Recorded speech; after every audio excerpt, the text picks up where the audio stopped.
information. Under certain circumstances, persons who give out crucial information to the police are even moved. They are given accommodation, they are paid, their families are well catered for, they are given 24/7 security. But in Ghana, even the police themselves, there's squalid conditions in which they live. They live in.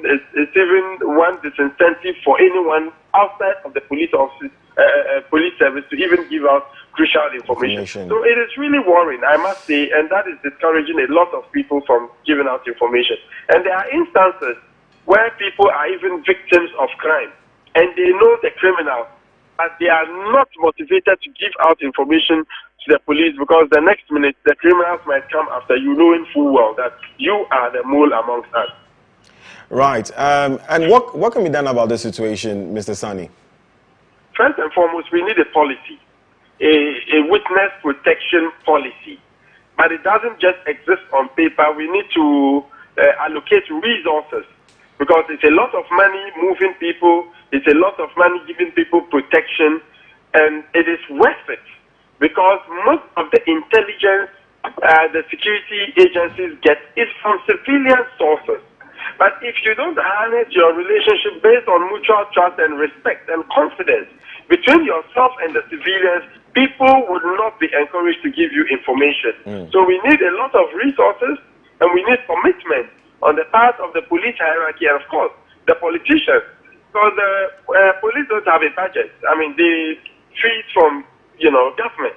And so if there's no political commitment to that process, it becomes extremely difficult going forward. But that notwithstanding, there's a need for a re-engineering of the security architecture of the country. I am someone who has always been an advocate for a national security strategy that would, to a very large extent, help us preempt and prevent emerging security issues that might pose potent threats to the peace and security of the country. And we could include the witness protection regime in that strategy as a means to engendering the support of the civilian population going forward. But that notwithstanding, like I said, overall, there's a need for commitment towards that process. There's a need for commitment towards that process. But, Mr. Sani, how different will this be from the whistleblower law that we have? Well, this is different because under whistleblower, it is much more, it has got to do with fighting corruption, it has got to do with engendering the people's support in ensuring accountability in our society. It is not so specific to criminality, okay? And this is quite different. Come to think of it, my brother, even the whistleblower law doesn't ensure your safety, okay? Mostly it just ensures some level of anonymity, okay? However, it is different from the witness protection, which has a lot more to do with very actionable intelligence sourced from civilian quarters. It has to do with criminality. It has to do with breaking organized crime, and it has to do with ensuring the safety of people who decide to give out information to law enforcement. Under intelligence gathering, we have different types of intelligence. We have electronic intelligence and other intelligence. And one very important type of intelligence is what we call walk-in intelligence, where someone, because of the love he has for the country and because of the confidence he has in the police to investigate or do follow-up and also ensure his safety, we just decide to walk to the nearest police station and give out information that can help break a criminal ring or help solve a case. But in Ghana, a lot of people don't have that confidence. And that is why to date, crime is increasing and we are only succeeding in dealing with the issues at a very localized level while ignoring the fundamental issues, which of course includes witness protection. Right. Mr. Sani, it seems like you're not the only person calling for a total review of our security policies. But hold on for me. I'll ask you something briefly. Just hold on for me. Now, meanwhile, security analyst Adam Bona is pushing for a review of Ghana's gun policy and demanding that the police retrieve firearms from suspicious characters. the firearms in the hands of, people that must not have no business holding these firearms need to be retrieved from them. We need the national security, we need the state security apparatus to go on the ground and make sure these firearms are retrieved. And as we speak, we don't actually, apart from occasionally where they would, chance upon someone with a firearm, we don't have a strategy or informal regime where we say we are going on this year, we want to retrieve maybe 50,000, 100,000 firearms. We don't have anything like that. Okay.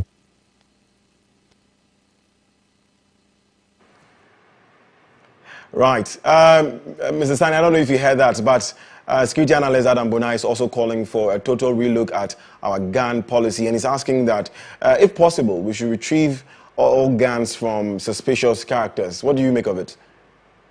Well, we don't have a gun policy. What we have is the Arms and Ammunition Act, which is so archaic and is failing to address emerging issues so far as proliferation of small arms and light weapons is concerned. According to the Small Arms Commission, there are well over 1.2 million Ghanaians who are armed, but last year, only 40,000 of them renewed their licenses. Okay? When you say they are armed, do you mean they own guns? The Arms and Ammunition Act, the IGP is supposed to have a central register of all weapons, because before you obtain a gun, you would have to obtain a permit, which would give you the authority to buy the gun from a registered gun dealer, and it's valid for 6 months. After that, you would have to go back to the police for a license, which is valid for usually a year, because at the end of every year, you are supposed to renew when the new year comes. Unfortunately, a lot of Ghanaians don't renew, and from the day it elapses, it ceases to be a legal weapon. However, before you obtain all of these, before you obtain the gun after all of these processes, a lot of information is taken from you. Your picture, your biometric information, your address. In fact, the police would even have to come to your home to ensure that you have a safe place you can keep the gun and all that. So why is the IGP not following up on these people who have failed to come and renew their licenses? And what are we also doing with the massive proliferation of small arms and light weapons, which is usually coming from other parts of the continent? And what are we particularly doing about the local gun manufacturing industry in the country that has assumed a very sophisticated propulsion? Yesterday, I was with the Queen Mother of Alabanyo, Mama Gahameto, at the stakeholders dialogue around your end, Isligon. And we spoke about the local gun manufacturing industry. She said it's real, because in her area, like it's a skill, almost everybody can manufacture a gun. Almost even the women can manufacture the guns. And Mr. Sani, these local manufacturers, are they licensed? No, they are not. They are not licensed, because even a locally manufactured gun, you cannot obtain a license for it, because where they mold the barrel, when a bullet is fired from the gun, you cannot link the bullet to the gun, unlike the foreign ones. You can easily link when there's a ballistic test conducted. But with this one, you cannot. And so the police, they don't give licenses to the local gun, to the guns locally made. That is why I'm saying we have two options. One, we need to perhaps legalize and regularize their activities. Let us not pretend it is not a threat. It is no issue. It is a major issue in Ghana. In fact, there are more local guns in Ghana than even the foreign-made ones, and they are particularly produced around the Volta region, in the Ashanti region, and in the north. Right, Mr. Sani, if you could wrap up for me, please. If you could wrap up quickly for me, please. Yes. So we need to legalize the activities, and the last one then it's for us to make it stricter, very strict gun controls. If not, all of these guns ensure some level of emboldenment on the part of these criminal elements. We'll certainly call you again on this matter at a later time. But thank you very much, sir. That was Adib Sani, who is a security analyst. Moving on, Vice President Dr. Alhaji Mahmoud Bawumia has described the governing New Patriotic Party's achievement in the education sector as enviable. According to him, no government over the past decade has been able to provide opportunity the Akufo-Addo-led administration has given to school children across the second cycle and tertiary institution. Addressing traditional authorities and people of Gomwanyanyano as part of his tour of the Central region, the Vice President assured residents that the next NPP will build a more inclusive government which will focus on transforming the economy. We have had numerous governments since independence, and we have seen what they all can do. This government is doing more than anyone has done. Children are going to school for free, getting free school uniforms, free textbooks, and even free food. This has never happened in the country. In the next 10 to 15 years, everything will change in this country in terms of our children's education. The NDC could not even pay teacher training allowance. If they were still here, we wouldn't have free SHS. NDC,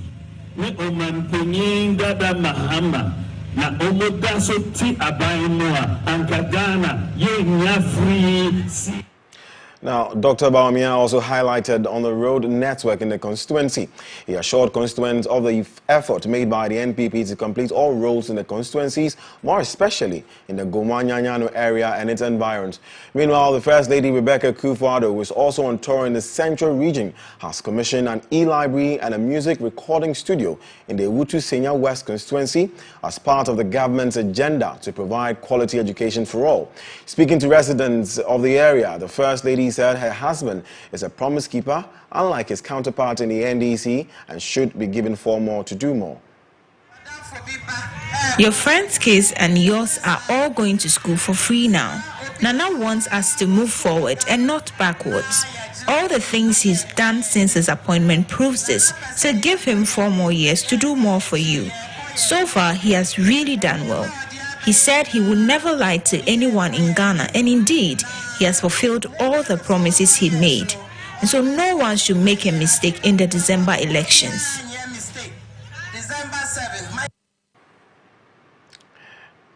Now, the campaign team of the NDC's parliamentary candidate for Zebilla in the Upper East region was last night allegedly attacked by unknown gunmen. That and more coming up after this break. Stay.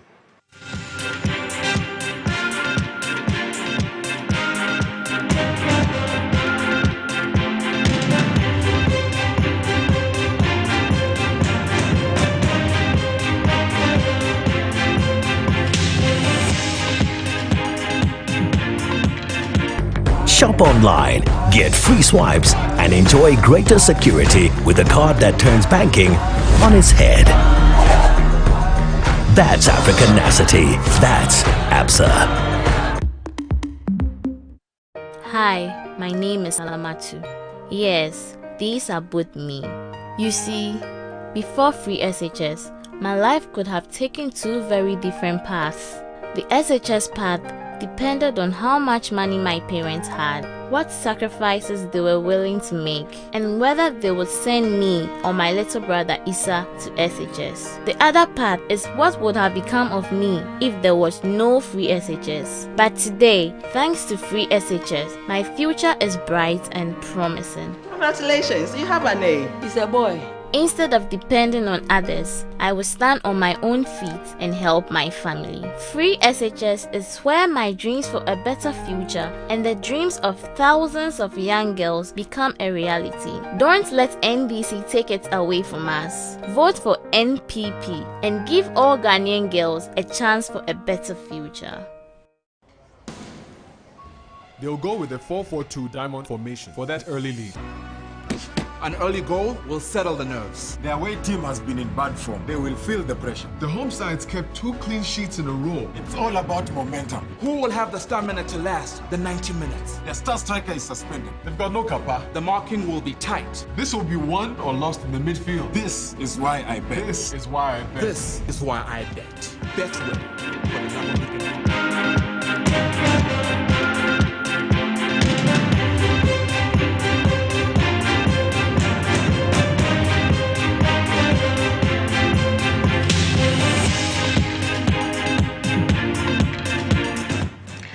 MX24 News live from the Silicon Square here at East Legon. My name is Godwin Nambo. Let's move on. Now, the campaign team of the NDC's parliamentary candidate for Zebilla in the Upper East region was last night allegedly attacked by unknown gunmen. According to a statement signed by the constituency communications officer of the party, Atia John Asadago, the robbers made away with a motorbike and an unspecified amount of money amid the firing of gunshots. This is the second of such attack in just a fortnight on a high-profile parliamentary candidate after the murder of the Infantiman MP Eko Hayford in a similar fashion. Atia joins us on the phone lines with more on this. Good morning, sir. Good morning, Godwin. My sympathy, sir. I accept it duly. How did this unfortunate incident happen? It happened after we've gone on our campaign tour to 4 polling stations. We are doing polling station campaign, not electoral areas. So yesterday we were at Guri, Itapu, and finally at Azawura. But we got to Azawura somewhere after 9, and the people wanted to actually hear the message of our rescue meeting. After the meeting, we have a convoy, and our convoy is made up of some cars and then motor riders. So the motor riders act as our advance team anywhere we are going.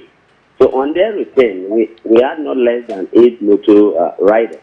So they took lead. They got to a place called Abos Kologa, that is between Zabzoga and then Narabu. It is a stream there where the police always, during daytime, we have police there at a checkpoint during daytime, but we don't see them there at night. And so when the riders got there, a man was in a uniform, a police uniform purportedly, a police uniform and welding a gun that looks like what the police used. And so when he stopped our riders, they thought he was a policeman. And so they obliged as law-abiding citizens. So when they stopped, a group also came out from the bush and now escorted them after they were being now pointed to the gun to obey to the orders given by them. So into the bush. They were also carrying some ladies with them, motorbike. They picked some ladies with them. So as they now send them into the bush, some of the purported robbers or attackers wanted to have an affair with some of the ladies. In the event, one of the ladies shouted, and Robert, they had to give warning shot to tell her that if she shouts again, she will be shot at. And so some of our motorists who were coming also heard the shout and that of the gun shot. And so they had to stop and turn and now shouted at us behind not to proceed because there were gunshots in front of us. Wow. So we were, the MP, I was with the MP in the same vehicle, so we stopped. And then those in front, and Robert, for some time, they also bolted away. But they went away with one of our riders, who is part of our campaign team, the rider, his motorbike, and all the 8 people.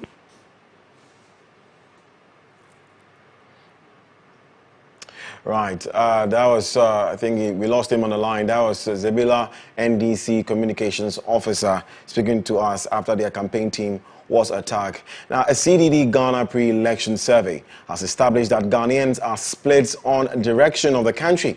While almost 47% of the population say the country is going in the right direction, the same proportion say the country is heading in the wrong direction. The survey had a national representative random sample of 2,400 adult citizens and distributed across regions and urban rural areas in proportion to their share in the national adult population.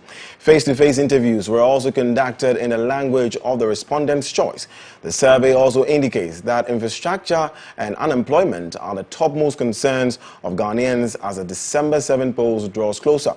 Now, 51% of Ghanaians raised issues about poor roads, whereas 46% were concerned about the high unemployment rate in the country. Daniel Ama Ato is the research manager at CDD Ghana, and he joins us via phone with more. Good morning, Daniel. Hello, Daniel. Daniel, good morning. Daniel, can you hear me? Yeah, I can hear you. Right, Daniel, thank you for joining us again. Now, is your survey report a prediction of what we should expect in the election? Well, the survey actually gives us the context and the environment going into the 2020 election. Could you say that again, please? The survey gives us the context and the Ghanaians' assessment of the government and the preparedness of various institutions that are mandated to supervise the 2020 election.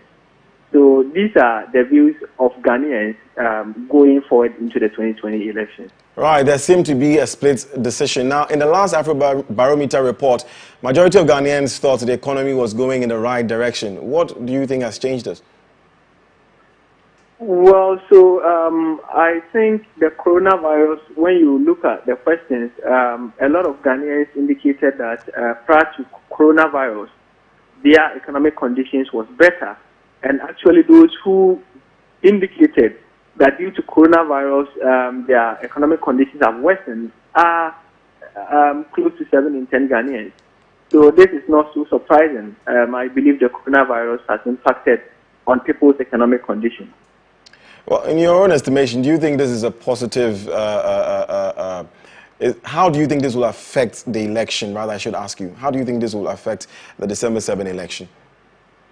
Well, that would be very difficult to make any conclusive statement about that. But when you look through the responses of Ghanaians, it is clear that they got some positive rating on key issues that affect their lives. So issue about the economic management of the country, you have majority of Ghanaians rating the government haven't done better. Trying to create employment, you have a lot of Ghanaians rating the government has done better.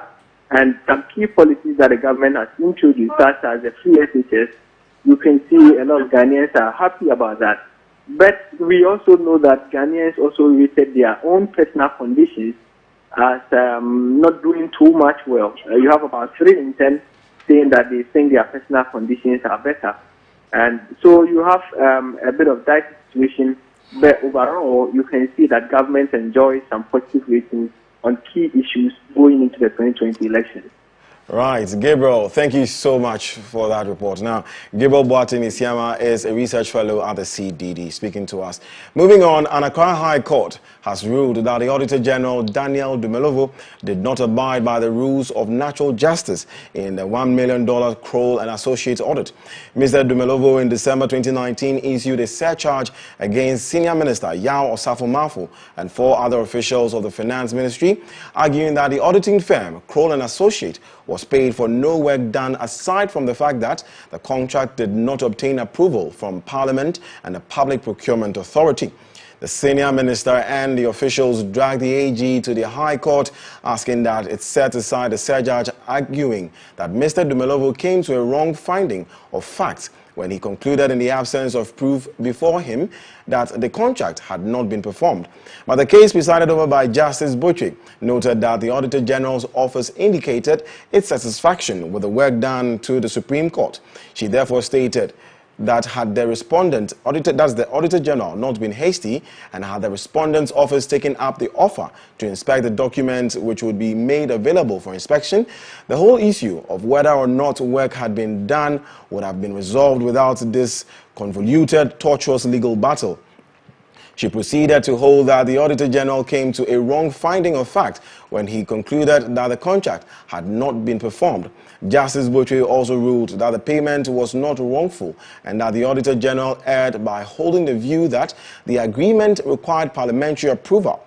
She further stated that the Auditor General should have communicated his decision not to inspect the document when the offer was made to him as required by due process. Failure to do so, Justice Butchie said amounted to breach of well-known rules of natural justice.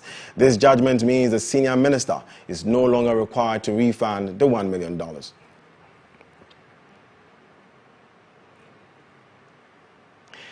And that's all we have for you this afternoon. I'll be back with more tonight at 6:30 p.m. This has been MX24 News.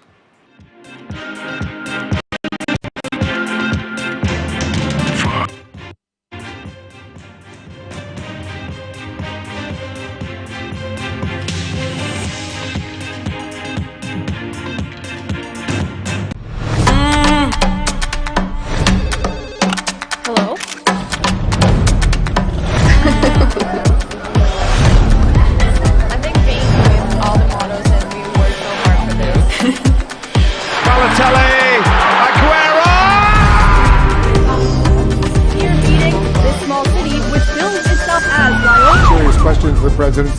he's had enough. He walks out. Votes have